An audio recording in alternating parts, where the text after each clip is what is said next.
everyone, I'm Meghan Sullivan and welcome to my impressions video of GrimGrimoire Once More, developed by Vanillaware, published by NIS, and available on PlayStation consoles and the Nintendo Switch.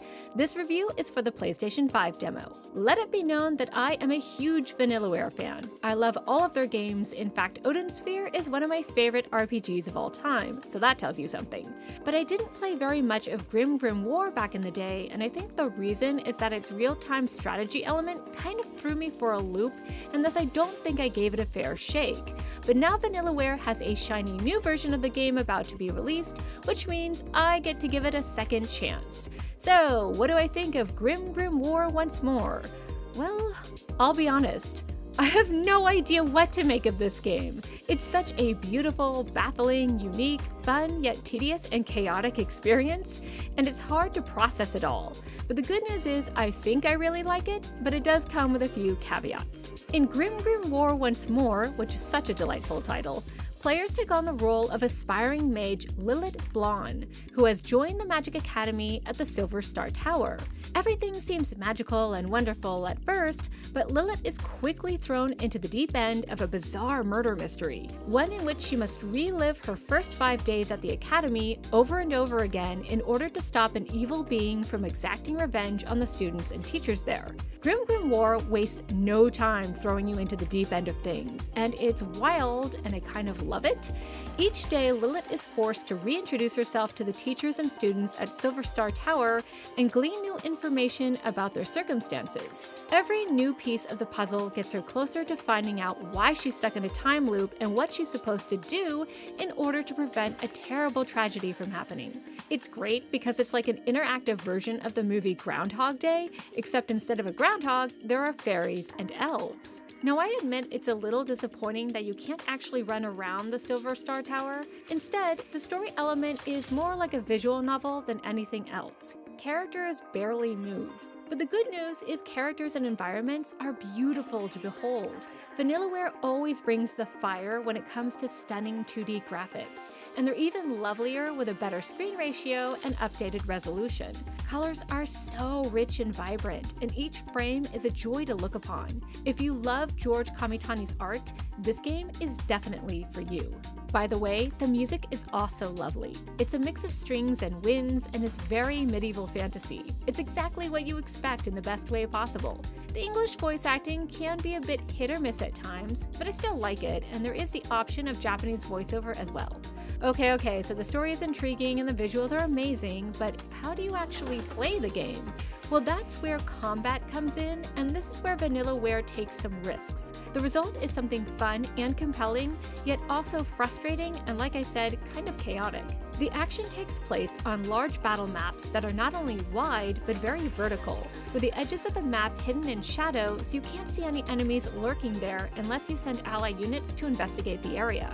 Each map has a specific set of conditions needed to obtain victory, although in the demo, those conditions mostly just involve destroying enemy runes before the enemy destroys yours. In order to quickly do so, the player will have to follow a series of strategic steps. Step 1 is to have Lilith order her familiars to secure crystals scattered around the map.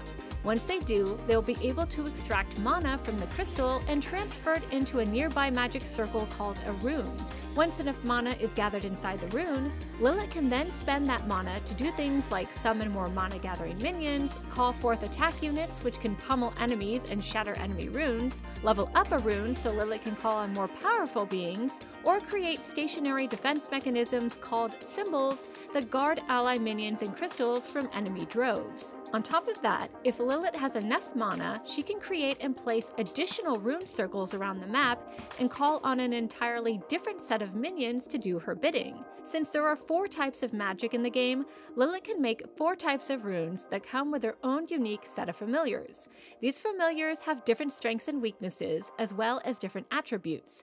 For example, Imps have substance, i.e. a physical body, and can attack fairies, but are weak to phantoms, who are astrals unaffected by their physical attacks because they have no body. Since you never know where and when enemies in the runes will appear, deciding where to place your own runes, where to place symbols, where to send units on the map, and which types and how many units to call upon is a hugely integral part of a winning strategy. And I have to say, it's pretty entertaining.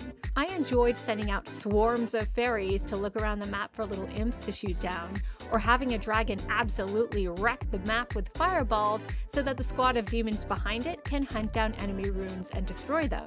And since all of this is in real time, there's never a dull moment. Okay, well, there might be. You see, every action costs mana and takes time, and a lot of time can pass waiting for elves to gather enough mana for you to start calling units forth to battle. And you can only call one unit at a time, so it's entirely possible you might just sit there cooling your heels while waiting for something to happen. Except there is a very handy dandy fast forward button. I don't know if this was an option in the original GrimGrimoire or not, but I am very grateful for this mechanic, especially because battles can last up to 20 minutes or more, much more. But with the fast forward button, that time can be cut down almost in half. I'm not gonna lie though, it can still get a tiny bit tedious, and worse, it can get extremely chaotic.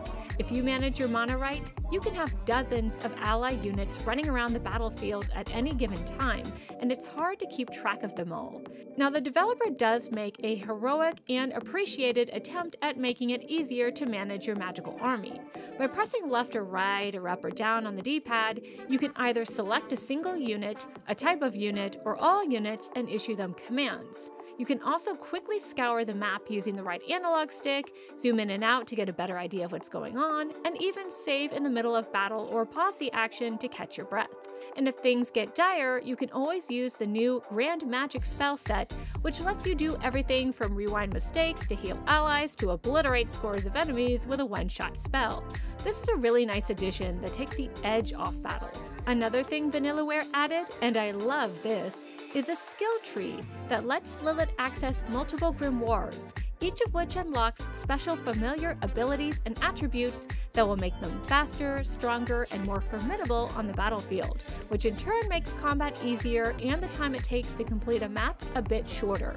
The skill tree is a wonderful quality of life improvement, and I appreciate it. But even still, there were times when I felt like my head was barely above water.